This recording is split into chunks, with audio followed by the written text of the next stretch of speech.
जन्म कर्म च मे दिव्यम एवं यो वेत्ति तत्त्वतः त्यक्त्वा देहं पुनर्जन्म नैति मामेति सोऽर्जुन. What a glorious declaration. What a reassuring declaration.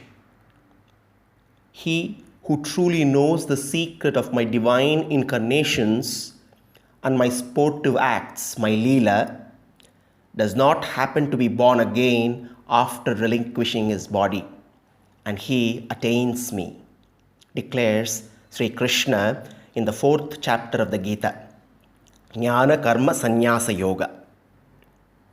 True knowledge of Lord's divine incarnations teaches us valuable lessons with regard to our own conduct in life. God's descent is solely for the sake of man's ascent. God's descent is solely for the sake of man's ascent. Apart from protecting the good and destroying the wicked, the Lord, through his incarnations, also shows the right path of dharma, following which we can fashion our lives to get liberated from samsara.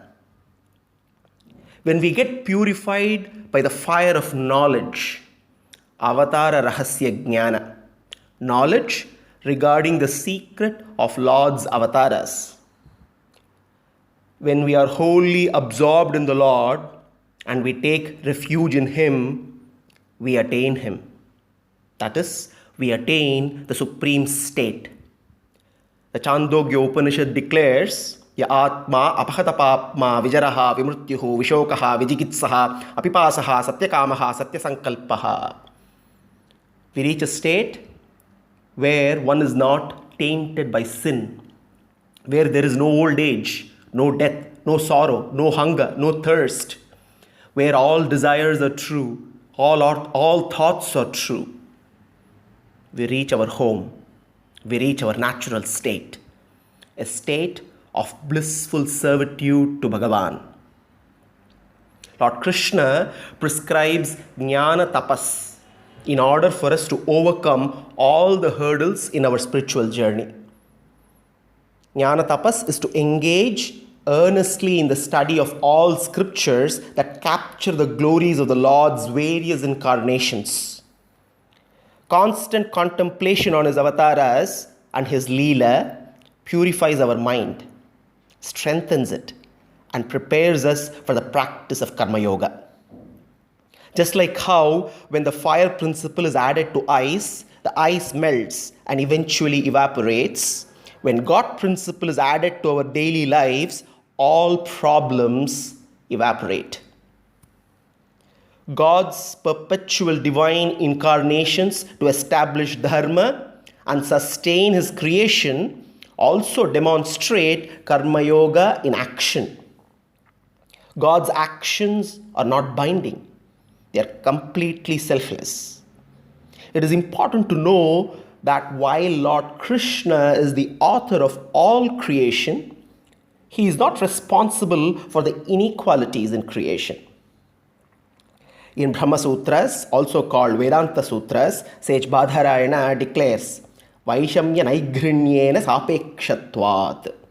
Bhagavan has no partiality and he is not devoid of compassion.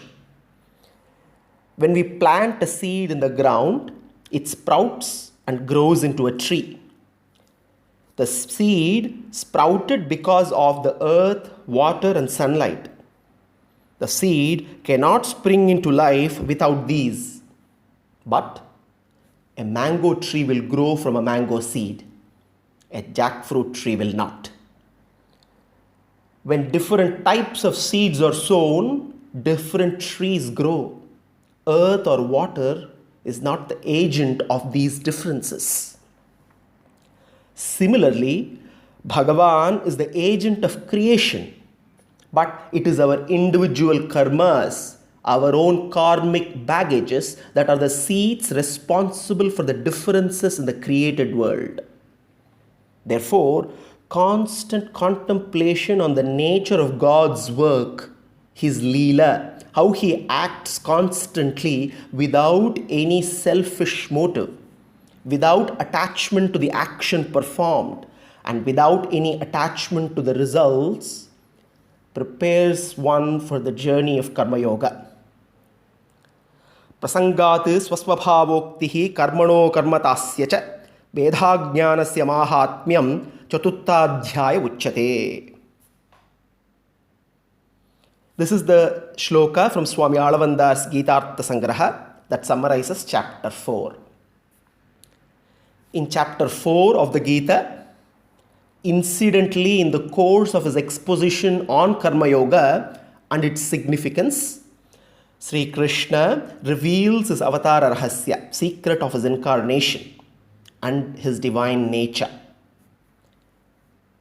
The other key topics covered in this chapter are the knowledge aspect of Karma Yoga that is distinct and different to the action aspect of Karma Yoga, the various types of karma, and the greater importance of the jnana element, knowledge, in comparison to the action element.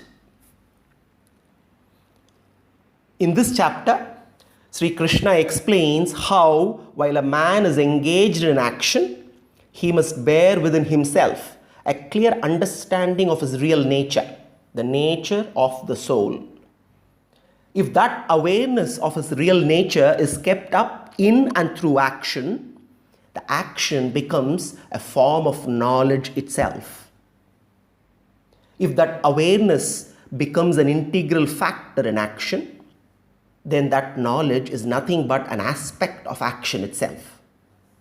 In short, this is a process of spiritualizing action and of concretizing knowledge. Now, when a man, being well established in true wisdom, looks upon all work as worship and lives the life of active duty, his very way of living becomes a prayer to Bhagavan. He necessarily becomes free from the bondage of karma.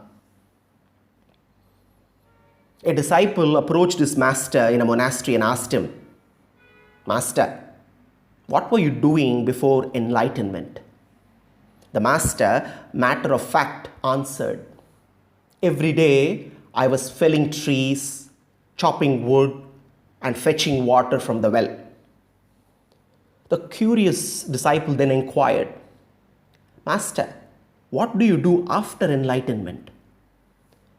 The master, matter of fact, answered, "I fell trees, chop wood, and fetch water from the well."